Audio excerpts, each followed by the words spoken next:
이런 기사가 떴어요. 유영민 문의 말이라고 유영민 비서실장이 얘기한 거를 김태년이 언제 그랬어 대통령 이런 식으로 잘랐어요. 안 피곤하냐고요? 연락 피곤합니다. 검찰의 직접 수사권을 빼앗는 중대범죄수사청 설치를 놓고 이견을 보이던 여건이 여기 이제 운영위원회에서 나온 얘기인데 속절 아니냐도 대올라니까 속도 조절 맡아 해야 한다는 청와대에 누가 속도 조절이라고 하느냐 우리 길을 가겠다 정부 여당이 반기를 든 모양새다 레임덕이 본격화됐다고 이렇게 얘기를 한다 이렇게 하는데 보세요. 박범계가 이렇게 얘기를 했다. 수사권 안착 이렇게 했는데, 그러니까 간단하게 약간 얘기하면 이렇게 읽고 있으면 이제 뭐 제가 이제 분석이 아니고 그냥 기사 보시면 되는 거니까 제가 얘기를 정리해 드리면 청와대는 문재인 대통령이 속도 조절을 하라고 했다라고 했는데 김태년이 문재인 대통령이 언제 그랬어 그러면서 유영민 비서실장 씹고 이렇게 나오는 거예요. 그러니까 신현수 민정수석 사퇴하면서 이제 사퇴를 무르고 이제 문재인 대통령의 처분에 맡기겠다 얘기한 거는 문재인 대통령을 압박하는 거예요. 신현수 민정수석이 간단하게 얘기하면 신현수 민정수석이 당신 호구야? 쟤네들 하자는 대로 다 그러니까 알았어 내가 현수야 잠깐만 기다려 내가 이렇게 할게 비서실장 유영민 비서실장 가서 민주당에 가서 속도 조절한다고 하고 말해와. 제가 봤을 때는 본 그림은 그런 거예요. 그래서 유영민이 민주당 운영위에 가서 대통령님이 속도를 조정하시랍니다. 그러니까 김태현이 대통령 언제 그랬냐? 그럼 유영민 비서실장이 애들이 말을 안 들어요. 허허허허. 문재인이 강단 있게 하겠어요? 문재인은 지금 자기 자신이 그렇게 쪽팔린 게 싫고, 그러니까 권력 투쟁, 니네가 내 말 씹는 걸 내가 본격적으로 그냥 알리고 너희들이랑 권력 투쟁을 하겠어? 문재인이 민주당 인간들을 상대로 권력 투쟁을 하겠냐고. 못해. 지금 임기 다 끝나가고. 그냥 김태년이 유영민을 이렇게 쌩까버린 거지, 이 상황이. 그러면 여기서 보면, 이거 뭐예요? 그러면서 이제 중대범죄수사청 이거 밀어붙이는 게 여러분 누굽니까? 조국이죠, 조국. 조국 앤드 기타 등등. 얘네들이 그렇게 밀어붙이는 이유는 간단하죠. 지들이 지은 죄가 있으니까 그렇지. 문재인이 생각했던 검찰 개혁하고 그 선을 넘는 거란 말이에요. 이게 중대범죄수사청까지 가면 어떤 일이 벌어지냐면, 그러면 중대범죄수사청으로 가게 되면 사실상 검찰청이 완전히 그러니까 대한민국에 검찰이 없어지는 거예요. 수사권이 없어지는 거라고. 공소유지하고 기소권만 한다는 건데, 그러면 문재인도 이렇게 되면 그러니까 윤석열 총장이 이제 이렇게 되면 튕겨서 나가는 거고, 윤석열 총장이 이제 중대범죄수사청까지 수사권 없는 검찰총장을 임기를 끝까지 채운다? 이것도 이런 일이 윤 총장이 그렇게 할까? 수사권이 없어졌는데 검찰총장 임기를 다 채워? 지금 상태에서? 그리고 자기를 향해서 얘네들이 조국이나 기타 등등이 보복을 하러 오는데, 그러면은 윤 총장 자체도 자기 자신을 지키려면은 정치를 하는 수밖에 없지. 임기 채우는 지금 검찰총장이라고 해도 바로 얘네들이 수사에 들어가 기소 때리고 기타 등등 하고 피해 복수를 시작을 할 텐데, 그러면 이 정국이 혼란에 빠지죠. 그러니까 문재인이 관리할 수 있는 차원이 아니고, 그리고 또 문제는 이게 이제 문재인 같은 경우는 신현수라든지 검찰 출신들, 그리고 자기 자신이 법조계의 인간으로서 이렇게 생각을 해도, 야 이거 어떡하냐, 이거 인간들이 이렇게까지 나 완전히 이거 퇴임 후에 자기가 생각해도 법조인으로서 이거 선을 넘어갔는데, 뭐 이런 생각이 들 텐데. 그리고 이게 지금 의미하는 게 뭔지, 이건 거의 있잖아요, 범죄 행위를 하는 거잖아요. 범법자들의 범죄를 덮는 행위를 자기가 하고 있다는 걸 문재인이 모르겠어요? 그리고 자기가 박근혜 대통령 감옥 보내고 기타 등등 했는데, 이 문재인 대통령 자체도 지금 상황에서 자기가 어떤 범죄적 행동을 하는지 자기가 무슨 들러리를 쓰고 있는지 생각이 안 되겠냐는 얘기죠. 그렇죠. 그리고 조국이 이렇게 펌프질을 하고, 그러면 여러분들 이제 여기서 뭐냐면,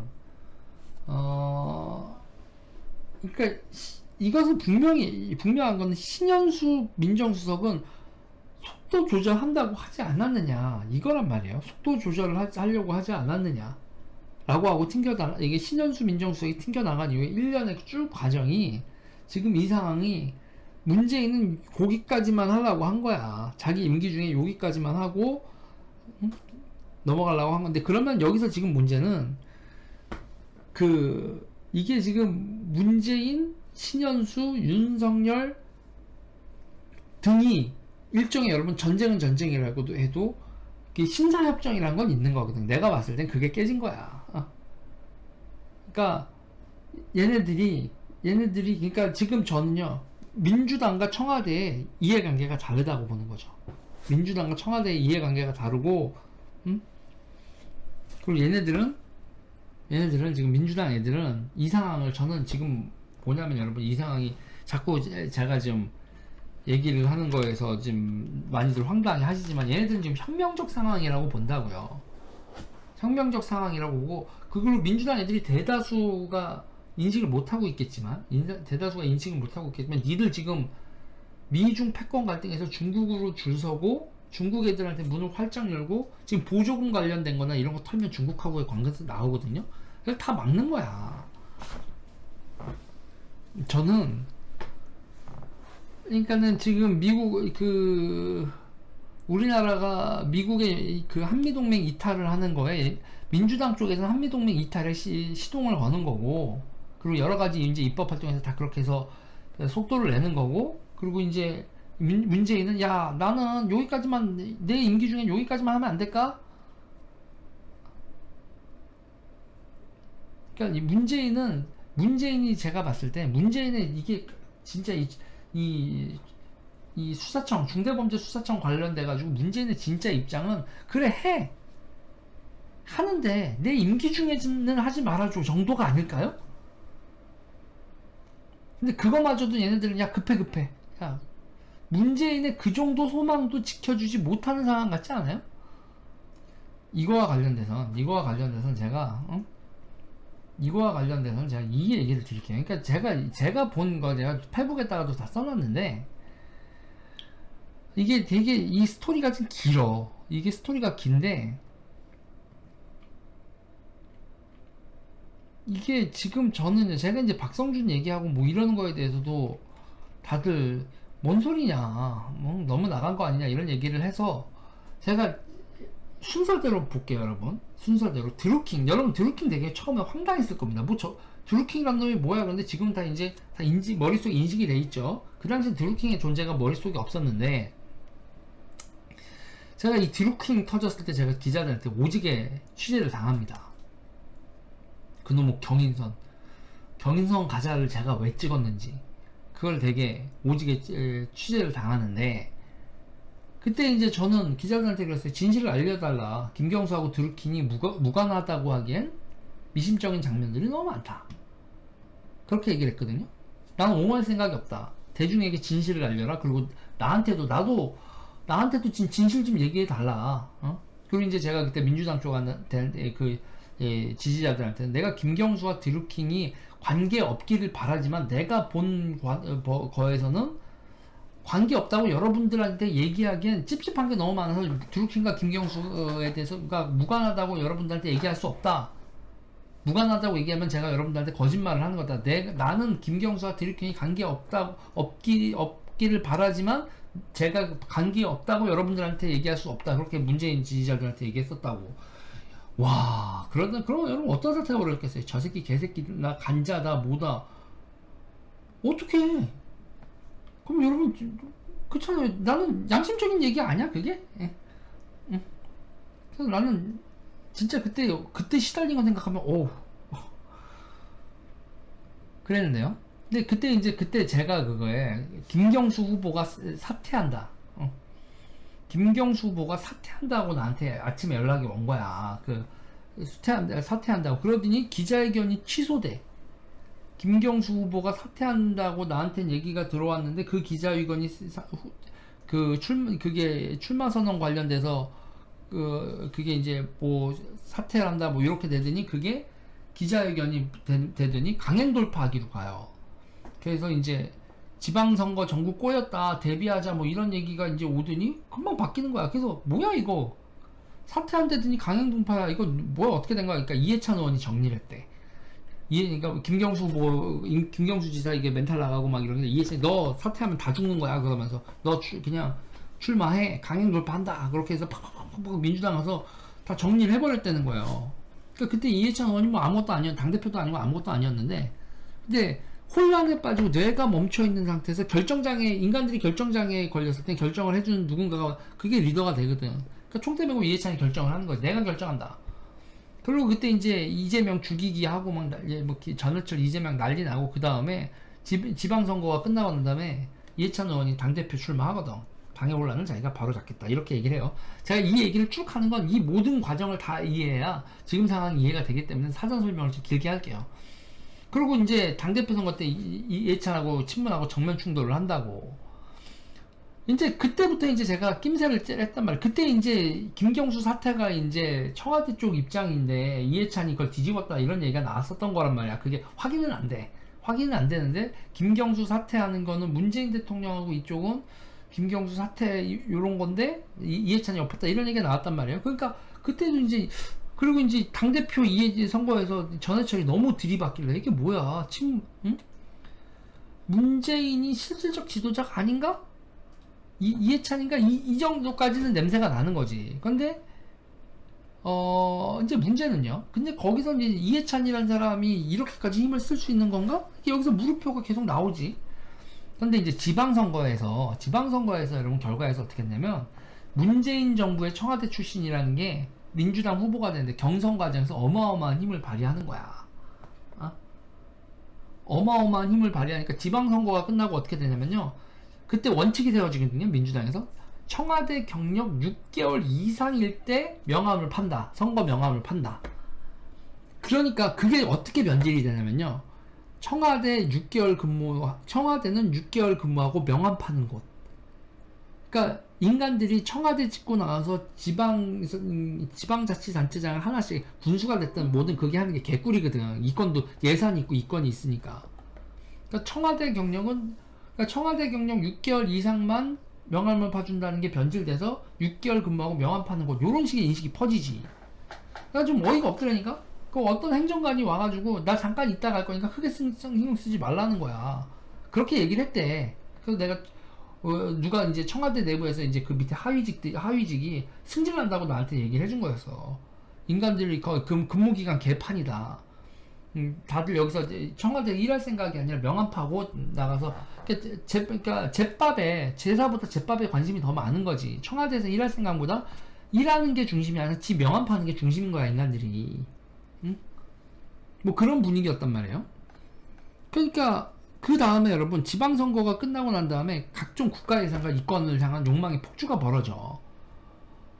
그래서 제가 그랬다고요. 야 어떻게 나라 세금 가지고 이게 지금 이렇게 폭주하는 건 아닌 거 아니야? 다들 한 자리 하는 건 이건 지금 그런데? 그랬더니 저한테 제가 그렇게 해서 물음표를 지을 저한테 돌아온 대답이 이거였어요. 쟤들 노무현 때도 저랬다고. 처음 해보는 솜씨들이 아니다. 헐. 그러면서 내가 그때부터 대가리가 깨지기 시작하는 거야. 유재일의 대가리 깨지는 과정을 여러분들 다 공유를 하는 거예요. 그래야 오늘 벌어지는 일들이 이해가 되기 때문에. 쟤들 노무현 때도 저랬어. 처음 해보는 솜씨들이 아니야. 헐. 그래서 내가 그랬지. 저것들 노무현 죽음으로부터 반성한 게 전혀 없구나. 그래서 전 이거 바로 잡아야 됐다고 생각했다니까. 그리고 이대로 가면 문재인도 무너지고 진보 진영 자체도 무너진다. 그래서 전 자정 능력을 보여야 된다. 어디다 다 문제가 있을 수는 있어. 문제가 있을 수는 있는데 그 문제를 스스로 이제 자정 능력을 보여주느냐 아니면 그거를 자정 능력을 보여주지 않느냐가 중요하다고 생각하거든요. 문제가 안 발생한다는 건 말이 안 되고. 그래서 보수 세력은 박근혜 정부 몰락하는 건 그거 정윤회 문건 덮고 뭐 하려고 하다가 몰락한 거잖아요. 그래서 그 보수 세력 몰락의 전철을 밟지 않으려면 자정 능력을 보여준다. 난 그렇게 주장을 하고 다녔지. 그때부터 내가 이상한 놈이 되는 거야. 근데 그때는 아무도 호응을 안 해주는데 결정적인 사건이 있었어. 가습기 살균제 문제가 진보 진영에서 그 얘네들 야당일 때 팟캐스트나 뭐다해서 탁 떠들었었어. 그리고 전 정부의 적폐다, 이명박 박근혜 정부의 적폐의 상징적인 거다라고 가습기 살균제 문제를 얘네들이 엄청나게 선전선동을 했는데, 문제는요, 그걸 얘네들이 덮네. 그러면서 이제 거기 유선주 국장이 공정위 그때 이제 심판관리관이었는데, 그거에 대해서 문제 제기를 한 내부자를 그냥 인격 살해를 하는 거야. 뭐 갑질한 여자다 뭐다 그러면서 뭐 난리를 하는데, 이제 내가 이 내용을 보니까 이상해. 이게 아니야. 김상조라는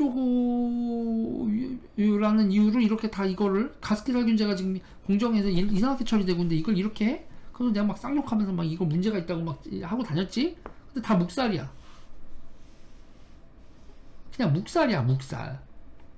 민주당에서 민주당의 자정 능력이 없다는 걸 확인을 했는데, 심지어 시민사회에서도 가습기 살균제에서 아무데도 반응을 안 하는 거야. 그때 유일하게 참여연대에서 김경률 회계사가 이 유선주 국장이 제기한 내부 고발 이 문제를 공개 질의를 했지. 김경률 딱 한 사람만 공개 질의하고 나머지는 다 김상조를 디펜스하는 방향으로 갔다고. 그러면서 유선주 완전 왕따 되고, 나는 문재인 지지자라면서 저 새끼 왜 이상한 짓을 해? 지가 뭔데? 이런 취급당하고, 김경률 회계사도 그때 공개 질의하고, 저 새끼는 역시 PD 출신이야 뭐 이런 얘기나 듣는 거지. 그 기가 막힌 현상이었다니까 그게요. 어떻게 이럴 수가.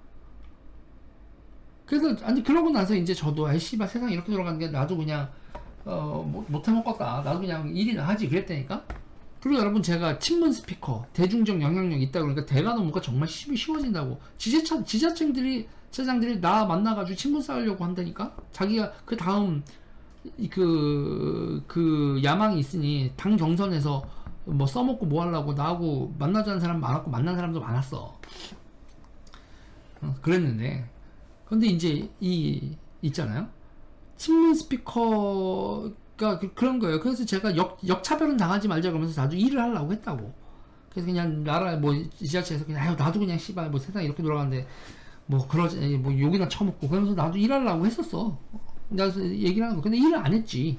근데 문제는 일과 전혀 상관없는 사람들을 끼워서 챙겨줄 수 있냐고 나한테 물어보는 거야. 이거 이렇게 하는데, 행사에서 이렇게 하는데 저 사람들 끼워줘서 저 사람들도 일자리를 만들어줘야 된다. 경기 동부 사람들을.